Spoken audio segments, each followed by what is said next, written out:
नमस्कार दर्शकों, प्रेक्षागृह में उपस्थित सारे दर्शकों को हार्दिक अभिनंदन, स्वागत।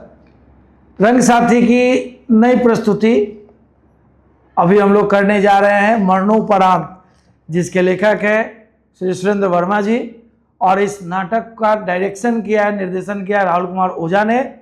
तो आइए हम सारे लोग मिलकर हम अपने कलाकारों का एक उत्साहवर्धन करें और प्रस्तुत करते हैं नाटक मरणोपरांत।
सिगरेट पिएंगे आप?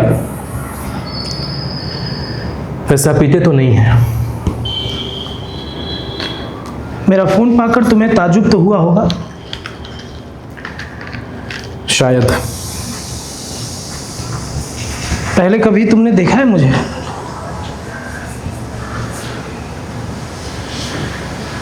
सिर्फ 2-3 तस्वीरों में। वैसे मैं पिछले 5 दिनों से खुद सोच रहा था कि तुमसे मिलूं, तुमसे बात करूं कि आखिर कैसे।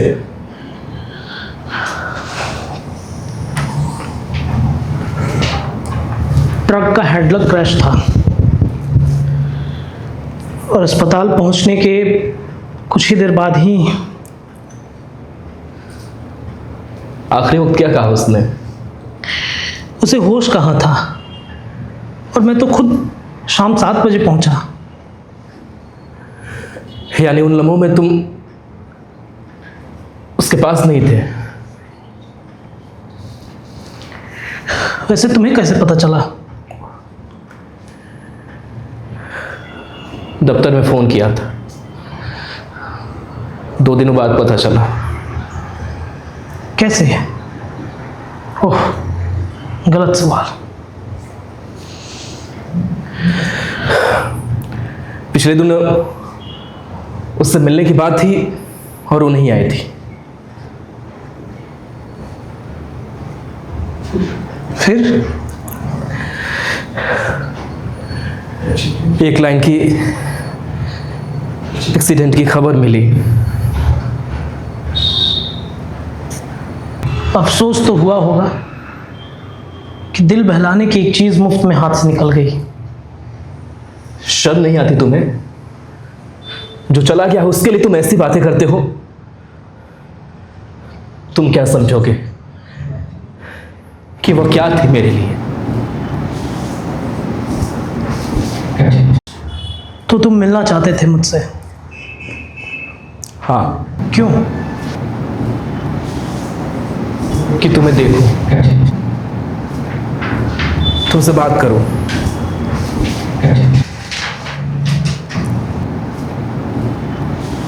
फिर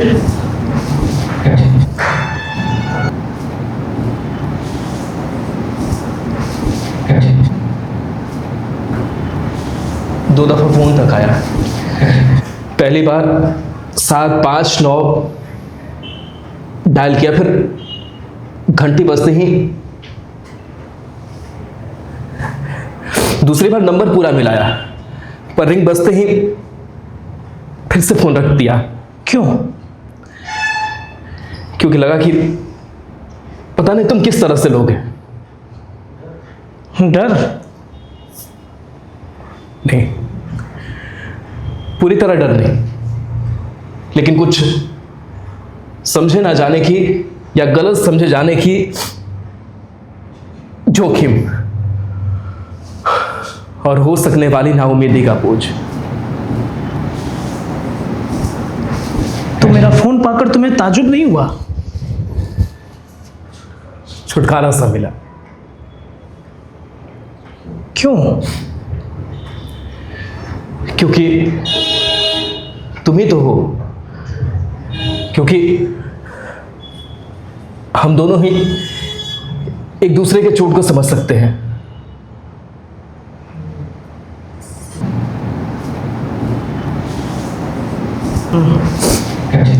तुम मुझे चोट देने के बाद तो तुम ऐसा सोचते हो? तो गलत क्या है इसमें? जिम्मेदारी एक पर डाल देने से बात सुलझी हुई लगती जरूर है, लेकिन उस हालत में पूरी सच्चाई नहीं होती। यानी? जो कुछ मैंने किया वो अपनी खुशी के लिए। तो तुम्हारी ये खुशी मेरे लिए क्या बना? अरे इसकी परवाह मैं क्यों करूं? और सिर्फ मैं ही तो जवाबदेह नहीं हूं इसके लिए। अगर जवाब देना है तो उससे, अगर वो भी अपना हाथ आगे नहीं बढ़ाती तो कैसे, किस तरह? तो मेरा फोन पाकर तुम्हें ताजुब नहीं हुआ?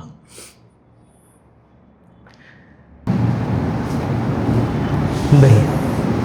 क्या तुम्हें अंदेशा था कि मुझे लग रहा था कहीं ना कहीं कुछ तो ऐसा जरूर छूट जाएगा जिससे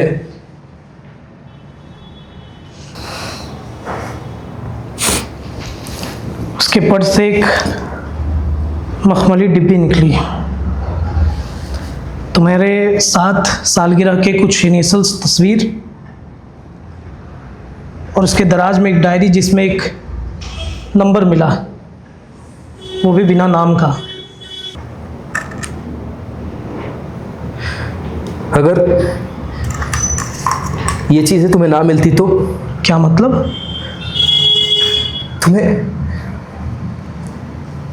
तुम्हें कभी कुछ खटका नहीं?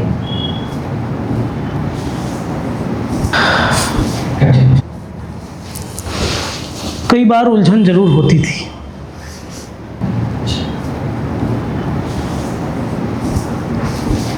जैसे वो एकदम गुमसुम हो जाती थी,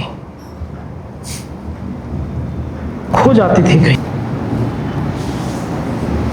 और अचानक से कभी कभी मुस्कुरा उठती थी।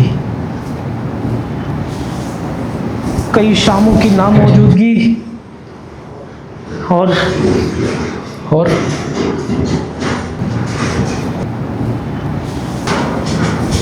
वो बहुत बेजान सी हो गई थी।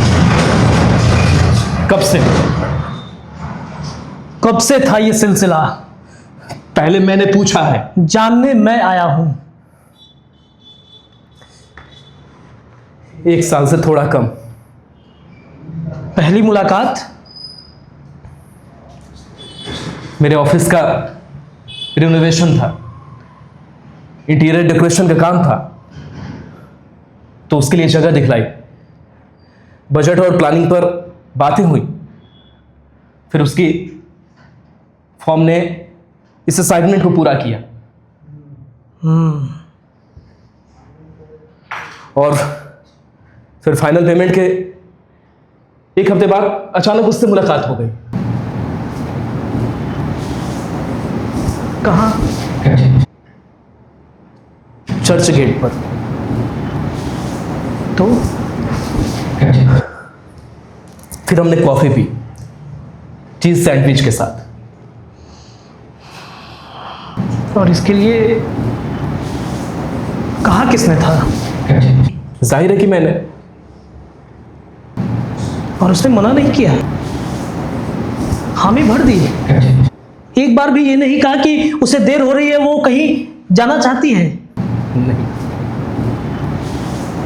फिर अगले हफ्ते मैंने उसे फोन किया, कि फिल्म की एक एक्स्ट्रा टिकट है, अपने दोस्त के लिए मंगाया था, लेकिन उसे काम से कहीं बाहर जाना पड़ रहा है। तो एक टिकट है, अगर आपकी दिलचस्पी है और अगर आप समय निकाल सके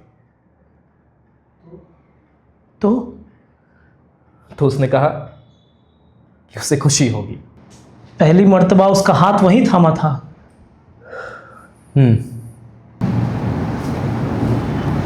और पहली बार उसे वही चुमा था। और पहली बार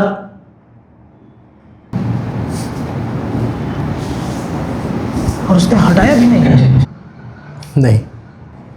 तो कहाँ बैठते थे तुम दोनों? जू, कभी इको पार्क और कभी गांधी मैदान। पहली बार तुम्हें कहाँ चुमा था उसे?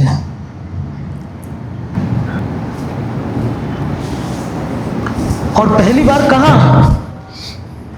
मत पूछो। क्यों? क्योंकि तुम्हें चोट पहुंचेगी, तुम्हें चुभन होगी। वो तो तभी से हो रही है जब से मुझे मालूम हुआ है।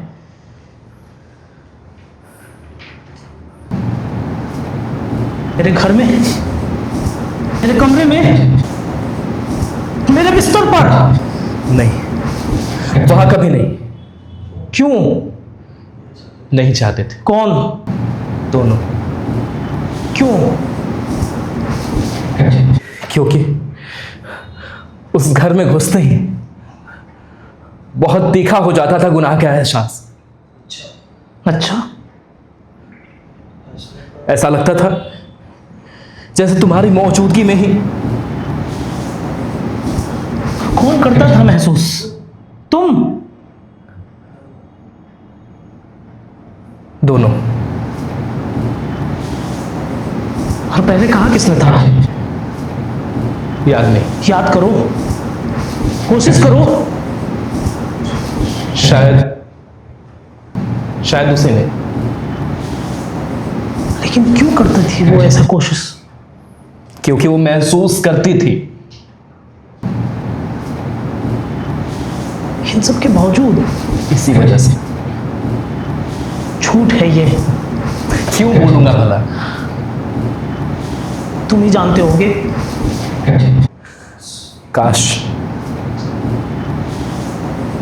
तुमने देखी होती उसके मन की कचोट।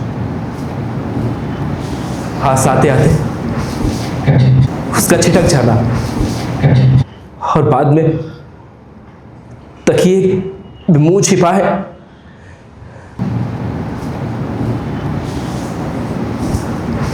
उसे तुम्हारा बहुत ख्याल रहता था। वो तुम्हारे बारे में ना जाने क्या क्या बातें करती थी। तुम्हें कॉफी काफी पसंद है, तुम्हें सब्जी में प्याज अच्छा नहीं लगता, बर्फ का पानी पीने से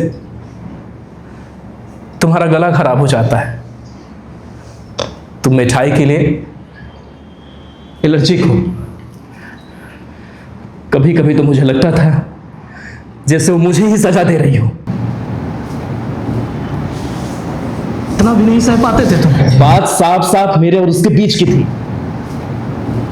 और मेरा रिश्ता क्या था उससे? अरे अगर इतना भी घमंड इस रिश्ते पर, तो क्यों ना उसकी जंजीर बनाकर उसके पैरों में तुम बांध देते।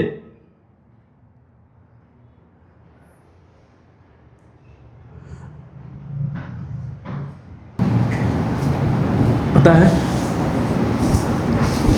तुम उसके लिए काफी जगहों से जुड़े हुए थे। हम कभी बोरिंग रोड नहीं जाते थे क्योंकि वहां की पेस्ट्री तुम्हें काफी पसंद है।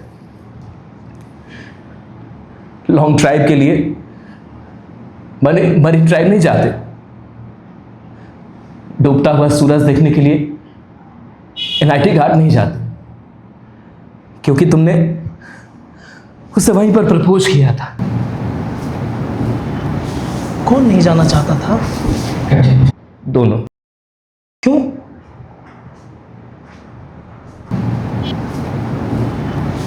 क्योंकि उसे लगता था कि उसका पहले का तजुर्बा झूठा हो जाएगा। और तुम क्या चाहते थे? वह इन रिश्तों में डूब नहीं पाती थी। चलते इंडोले की तरह ध्यान कभी इस तरफ कभी उस तरफ। तुम हमेशा मौजूद थे उसके लिए कहीं ना कहीं। उसकी साड़ी के पल्लू के छुअन पर कहीं तुम्हारी उंगलियों के एहसास, कहीं अंधेरे में तुम्हारे दबे पांव चलने की आहट, और बंद खिड़की के पीछे तुम्हारी आंखों की वो चीख। तो मैं उन लम्हों में कभी जज नहीं हो पाया। हमेशा रहती थी अशुभन कि तुमने आज रात उसे छुआ है कि कल रात फिर तुम उसे छुओगे। मुझे किसी तरह की कोई चुभन की जरूरत नहीं थी।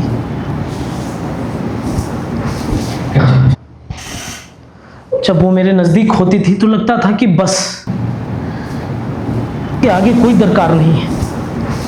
बड़ा इत्मीनान, सारा सुख यही तो है। लेकिन नहीं, बिल्कुल गलत थे वो लम्हे। सास ही गुमराह था।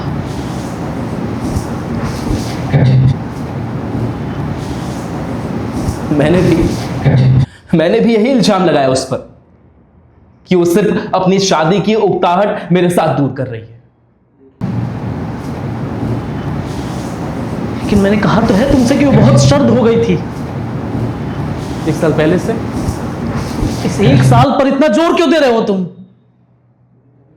क्योंकि तभी तो मिलना हुआ था उससे। जब बार बार यह शक डंक मारता है, जब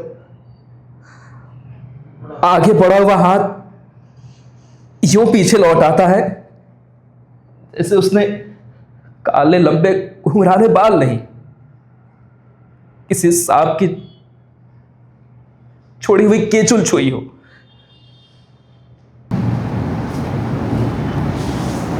लेकिन तीखी तीखी बातें सुनने के बाद उसका सिर नीचा किए हुए रुमाल का एक कोना लपेटना खोलना, और जब पलके उठा के देखती थी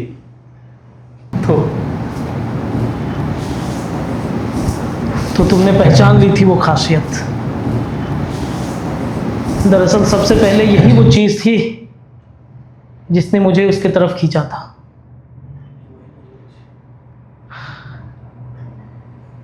एक दोस्त के यहां गार्डन पार्टी में पहली बार मुलाकात हुई थी उससे।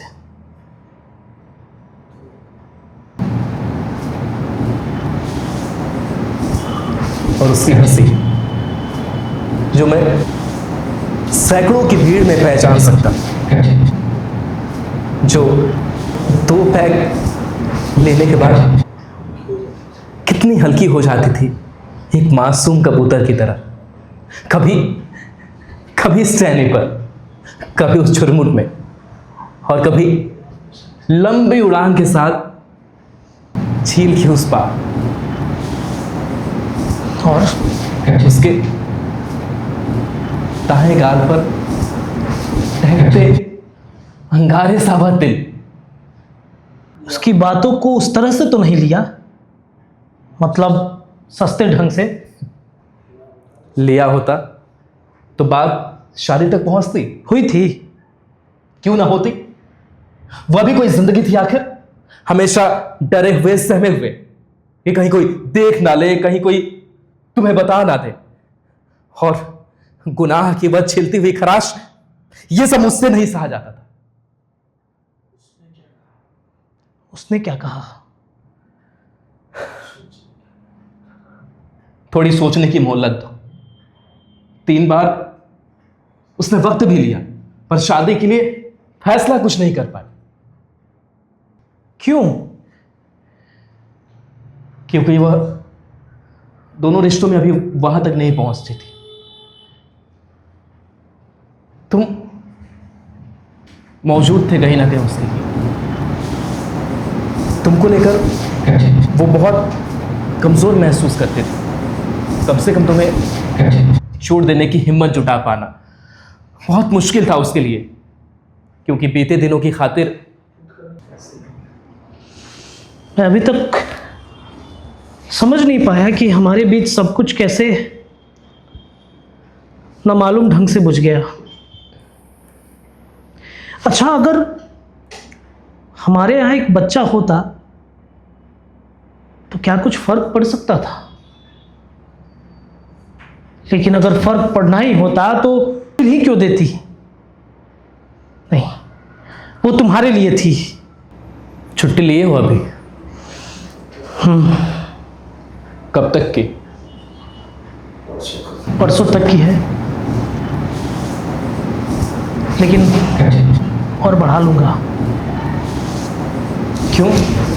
क्या यार सही नहीं होता है? कुछ दिनों की छुट्टी और काम में ही डूबकर। मैंने भी छुट्टी ली 2 दिनों की, पर खालीपन इस तरह छा जाता दिलो दिमाग पर कि यादों के दबाव में नसें फटने लगती थी। बिल्कुल फिजूल के ख्याल कि अगर ऐसा होता तो वो नहीं होता, अगर बात वैसी हो जाती तो हम वहां तक नहीं पहुंच पाते। इसलिए अब बस दिन भर काम, देर रात तक कोई रेस्तरां और फिर बिस्तर। नींद कैसे आती है तुम्हें? कभी गहरी कभी उष्टी। कौन कौन है घर में तुम्हारे? सभी हैं। कभी गई हो तुम्हारे घर में? नहीं। इसलिए तुम एक हद तक काट सकते हो अपनी जिंदगी, लेकिन मेरे घर में एक एक चीज से उसका वाकिफ है। मैं खिड़की खोलूं तो, मैं एक पर्दा हटाऊं तो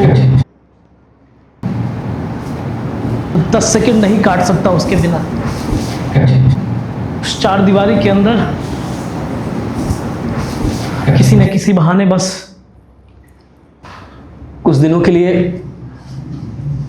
कहीं नहीं जगह जाने से शायद निकल रहा हूं आज शाम को ही। कहाँ? 2-3 नाम बताए थे, जहाँ की टिकट पहले कंफर्म हो जाए चला जाऊंगा। कब तक? 2-3 हफ्ते। और ये सच्चाई बर्दाश्त हो गई तो वापस आऊंगा, नहीं तो कहीं और तबादला करा लूंगा। और तुमने क्या सोचा है? शादी करूंगा। पिछले 3 दिन से मैं बराबर ये सोचता रहता हूं कि मान लो ये डिब्बी और कोई चीज नहीं मिली होती और इस बारे में मुझे कुछ मालूम ही नहीं चलता, तो मैं बराबर ये समझता रहता कि उसके होते हुए सब ठीक था।